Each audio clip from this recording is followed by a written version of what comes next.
This is just a sample of the audiobook. To get the complete audiobook, access the link posted in the first comment. What is the VCI? Is it a farmer in a field with a hoe in his hand and a grenade in his pocket? A deranged subversive using women and children as a shield? Or is it a self-respecting patriot, a freedom fighter who was driven underground by corrupt collaborators and an oppressive foreign occupation army? In his testimony regarding Phoenix before the Senate Foreign Relations Committee in February 1970, former Director of Central Intelligence, William Colby, defined the VCI as about 75,000 native Southerners whom, in 1954, the Communists took north for training in organizing, propaganda, and subversion. According to Colby, these cadres returned to the South, revived the networks they had left in 1954, and over several years formed the National Liberation Front, NLF, the People's Revolutionary Party, liberation committees, which were pretended local governments rather than simply political bodies, and the pretended Provisional Revolutionary Government of South Vietnam. Together, testified Colby, all these organizations and their local manifestations make up the VC infrastructure.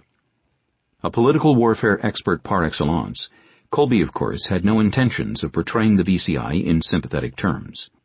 His abbreviated history of the VCI, with its frequent use of the word pretended, deliberately oversimplifies and distorts the nature and origin of the revolutionary forces lumped under the generic term VCI. To understand properly Phoenix and its prey, a more detailed and objective account is required. Such an account cannot begin in 1954, when the Soviet Union, China, and the United States split Vietnam along the 16th parallel, and the United States first intervened in Vietnamese affairs, but must acknowledge 100 years of French colonial oppression. For it was colonialism which begat the VCI, its strategy of protracted political warfare, and its guerrilla and terror tactics.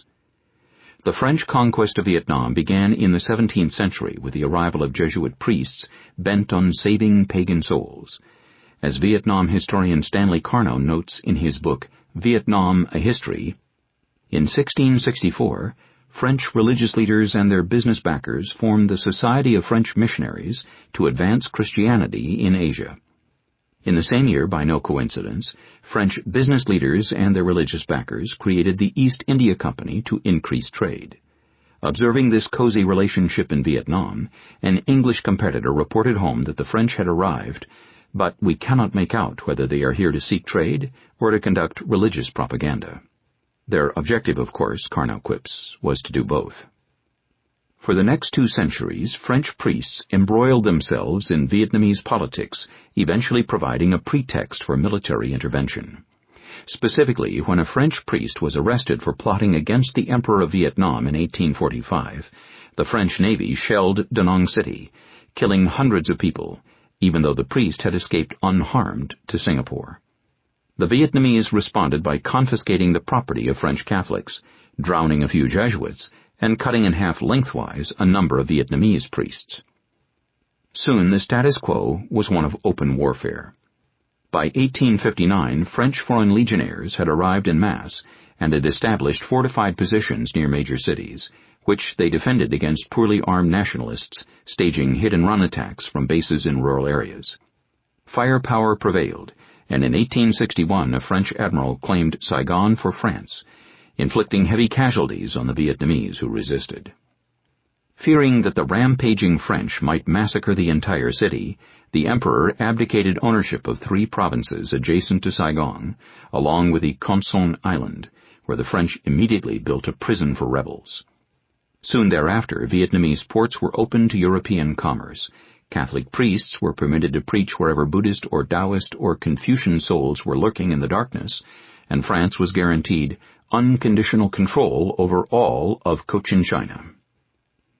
By 1862, French colonialists were reaping sufficient economic benefits to hire Filipino and Chinese mercenary armies to help suppress the burgeoning insurgency. Resistance to French occupation was strongest in the north near Hanoi, where nationalists were aligned with anti-Western Chinese. The rugged mountains of the Central Highlands formed a natural buffer for the French, who were entrenched in Cochin China, the southern third of Vietnam centered in Saigon. The boundary lines having been drawn, the pacification of Vietnam began in earnest in 1883.